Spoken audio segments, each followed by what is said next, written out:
ఉపాధ్యాయులందరికీ నమస్కారం. ఈరోజు మనం ఉన్నతి లక్ష్యాల భాగంగా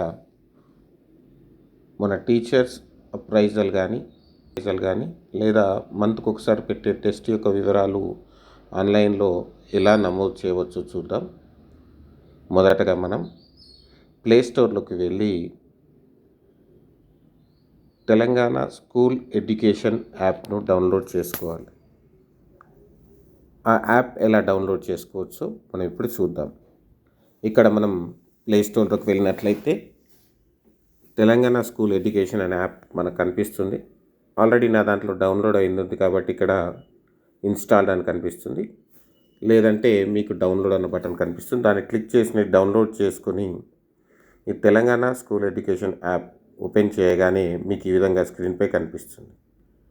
ఇక్కడ కనిపించిన దాంట్లో లిస్ట్లో మీరు టీచర్ అన్నదాన్ని ఎంచుకొని మీ ట్రెజరీ ఐడిని అక్కడ ఎంటర్ చేసి లాగిన్ బటన్ని నొక్కినట్లయితే మీ మొబైల్కు అంటే ఈ ఎంప్లాయ్ ఐడి ట్రెజరీ ఐడి దేనికైతే లింక్ అయిందో ఆ మొబైల్కు ఒక ఓటీపీ వస్తుంది.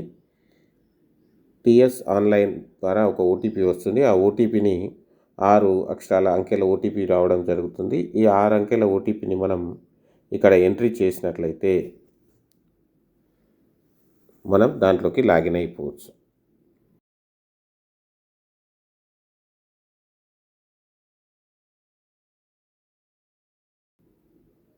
ఇలా లాగిన్ అయినప్పుడు మనకు ఈ 5 కనిపిస్తాయి: ప్రొఫైల్, ఎఫ్ఎల్ఎన్, డాష్బోర్డ్ మరియు service details and Unnati. Plus పైన మీ డీటెయిల్స్ అన్నీ కనిపిస్తాయి. మనం ఇప్పుడు ఉన్నతిలోకి లాగిన్ అవుతున్నాం. ఉన్నతిలోకి లాగిన్ కాగానే టీచర్ సెల్ఫ్ అసెస్మెంట్ అని ఒకటి కనిపిస్తుంది. అదేవిధంగా స్టూడెంట్ ట్రాకర్ అని ఒకటి కనిపిస్తుంది. మనం టీచర్ సెల్ఫ్ అసెస్మెంట్ రిపోర్ట్ మీద క్లిక్ చేయగానే మన ఇన్ఫర్మేషన్కి సంబంధించిన ఈ విధంగా వస్తాయి. మరియు స్కూల్ను మనం సెలెక్ట్ చేసుకున్నట్లయితే కింద టీచర్ అనే వస్తుంది. టీచర్ అని వచ్చినప్పుడు మన పేరు వస్తుంది. తర్వాత మనం ఏ క్లాస్కు సంబంధించి విద్యాబోధన చేస్తున్నామో దానికి సంబంధించి సెలెక్ట్ చేసుకుంటాం. అదేవిధంగా సబ్జెక్ట్ కూడా సెలెక్ట్ చేసుకుంటాం. దాని తర్వాత ఏ మంత్కు సంబంధించిన టీచర్ సెల్ఫ్ అసెస్మెంట్ మనం నింపుతున్నామో ఆ మంత్ని కూడా మనం సెలెక్ట్ చేసుకుంటాం. ఈ విధంగా మనం నవంబర్కి సంబంధించింది సెలెక్ట్ చేసుకున్నాం. ఇక్కడ మనకు టైంతో సహా మనం ఎప్పుడు నింపాము అప్రైజల్ అని వస్తుంది. ఇది ఇప్పుడు మొత్తం 10 క్వశ్చన్స్ ఉంటాయి ఇందులో. ఇది 1వ క్వశ్చన్ ఉపాధ్యాయుల సంసిద్ధత మీద. ఇందులో 5 కాంపోనెంట్స్ మనకి ఇవ్వబడ్డాయి. ఈ 5 కాంపోనెంట్స్ మనం సెలెక్ట్ చేసుకోవచ్చు. అంటే మనం క్లాస్ రూమ్లో చేస్తున్న దాన్ని బట్టి, లేదా బయట చేస్తున్న దాన్ని బట్టి, లేదా దీంట్లో ఏదైనా 1, 2, 3 మనం ఏం చేసామో దాన్ని మాత్రం ఇందులో నింపాల్సి ఉంటుంది. ఇప్పుడు నేను 5 చేశాను కాబట్టి నా క్లాస్ రూమ్లో నేను ఈ 5 వార్షిక ప్రణాళికలు రాశాను. ఇవి 5 సెలెక్ట్ చేసుకోవడం జరిగింది. అదేవిధంగా బోధన అభ్యసన ప్రక్రియలకు సంబంధించి ఇంకొక 5 ఐటమ్స్ ఇవ్వడం జరిగింది. నేను 5 చేసిన కాబట్టి వాటిని అన్నింటినీ సెలెక్ట్ చేసుకోవడం జరిగింది. ఇదే విధంగా తరగతి గది వాతావరణం గురించి కూడా కొన్ని ఆప్షన్స్ ఇవ్వడం జరుగుతుంది.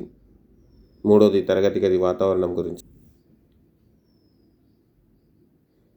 అదేవిధంగా 4వది వచ్చి బోధనాభ్యసన సామాగ్రి గురించి. దీంట్లో మీరు ఒకటైనా సెలెక్ట్ చేసుకోవచ్చు, లేదా అన్నైనా సెలెక్ట్ చేసుకోవాలి, అంటే మీరు క్లాస్ రూమ్లో చేస్తున్న దాన్ని బట్టి. అదేవిధంగా 5వది వచ్చేసి మూల్యాంకనం గురించి. 6వది ఐటమ్ వచ్చేసి నిరంతర వృత్తిపర అభివృద్ధి గురించి. అదేవిధంగా 7 దాని గురించి సాంఘిక శాస్త్ర కార్యక్రమాలు. మీరు సాంఘిక శాస్త్ర సబ్జెక్ట్ కాబట్టి మీరు ఏమేమి నింపుతున్నారు అనే గురించి. అదేవిధంగా 8వ టాపిక్ వచ్చేసి సమకాలీన అంశాలు. 9వ టాపిక్ వచ్చేసి పిల్లల స్థాయిలు, పిల్లల పూర్వభావనలు ఎంత మటుకు గ్రహించారన్నది. అదేవిధంగా 10వ టాపిక్ వచ్చేసి అభ్యసన ఫలితాల సాధన ఏ విధంగా జరుగుతుంది క్లాస్ రూమ్లో, అంటే పిల్లలు ఏ విధంగా లెర్నింగ్ అవుట్కమ్స్ నేర్చుకుంటున్నారన్న దాన్ని బట్టి, ఎంత పర్సంటేజ్ నేర్చుకుంటారన్న దాన్ని బట్టి. ఈ విధంగా 10 కాంపోనెంట్స్లో మనం సెలెక్ట్ చేసుకొని సబ్మిట్ బటన్ మీరు నొక్కినట్లయితే మీరు ఆ నెలకు సంబంధించినటువంటి టీచర్ సెల్ఫ్ అసెస్మెంట్ చేసినట్టు లెక్క. ఇప్పటి నుంచి ప్రతి ఒక్క టీచర్ ఈ టీచర్ సెల్ఫ్ అసెస్మెంట్ కంపల్సరీ చేయవలసి ఉంటుంది. అయితే ఈ టీచర్ సెల్ఫ్ అసెస్మెంట్ అయిన తర్వాత మీరు స్టూడెంట్ పెర్ఫార్మెన్స్ ట్రాకర్, ఈ స్టూడెంట్ పెర్ఫార్మెన్స్ కూడా ప్రతి నెల మీరు లోడ్ చేయాల్సి ఉంటుంది. ఇక్కడ చూడండి, మనం స్టూడెంట్ పెర్ఫార్మర్ అన్నప్పుడు ఇయర్ అడుగుతుంది. దాని కింద మంత్ అడిగింది. మంత్ అంటే నేను నవంబర్ మంత్కి సంబంధించిన టెస్ట్కి సంబంధించిన అప్లోడ్ చేయాలనుకుంటున్నాను. ఈ విధంగా రావడం జరుగుతుంది. 6th class, 7th class, 8th class, 9th class. ఎందుకంటే ఉన్నతి అన్నది 6 to 9th వరకే కాబట్టి ఈ విధంగా చూపెట్టడం జరుగుతుంది. పైన మనం చూసినట్లయితే పెండింగ్ ఉంది. రెడ్ కలర్లో కనిపించేది అని పెండింగ్, ఆరెంజ్ కలర్లో కనిపించేవన్నీ మీరు సేవ్ చేసినాయి. అదేవిధంగా కంప్లీటెడ్ అయితే గ్రీన్ కలర్లో కనిపిస్తుంది. అదేవిధంగా ఎవరు స్టూడెంట్ లేకపోతే వైట్ కలర్లో కనిపిస్తుంది. మనం పైన ఉన్న 3 డాట్స్ను క్లిక్ చేసినట్లే అసెస్మెంట్ను సెలెక్ట్ చేసుకున్నాను. ఇప్పుడు క్లాస్ వైజ్ నేను 6th క్లాస్ సెలెక్ట్ చేసుకుంటున్నాను. మీడియం నా స్కూల్లో ఉన్న మీడియం తెలుగు మీడియం సెలెక్ట్ చేశాను. అదేవిధంగా సబ్జెక్ట్ వచ్చేసి సోషల్ స్టడీస్ సెలెక్ట్ చేసుకున్నాను. ఈ ఇయర్ 2023 అది ఏ మంత్కి సంబంధించిన అసెస్మెంటో ఆ మంత్కి సంబంధించి నేను నవంబర్ మంత్కి సంబంధించిన అసెస్మెంట్ చేసుకున్నాను. ఈ విధంగా మన పిల్లలకు సంబంధించిన అన్ని డిస్ప్లే కావడం జరుగుతుంది. అదేవిధంగా మనకు 5 కాంపోనెంట్కి సంబంధించినటువంటి మనం కెన్ డూ కెనాట్ డూ అన్నది మనకి ఇక్కడ డిస్ప్లే కావడం జరుగుతుంది. నేను ఒక విద్యార్థిని ఎంచుకొని ఆ విద్యార్థి 4 కాంపోనెంట్లలో ఓకే చేశాడు. ఆ విద్యార్థికి సంబంధించింది చేసి నేను ఆ విద్యార్థికి సంబంధించింది సేవ్ చేసుకుంటున్నాను. నేను ఇప్పుడే సబ్మిట్ చేయబోవడం లేదు, మీకు చూపెట్టడానికి. ఇట్లా ఇన్ఫర్మేషన్ సేవ్డ్ సక్సెస్ఫుల్లీ అని వచ్చింది. ఇట్లా ఇన్ఫర్మేషన్ సేవ్ చేసిన విద్యార్థులకు సంబంధించి మనకి ఇక్కడ ఆరెంజ్ కలర్లో చూపించడం జరుగుతుంది. చూడండి, సోషల్ అన్నది ఆరెంజ్ కలర్లోకి మారిపోవడం జరిగింది.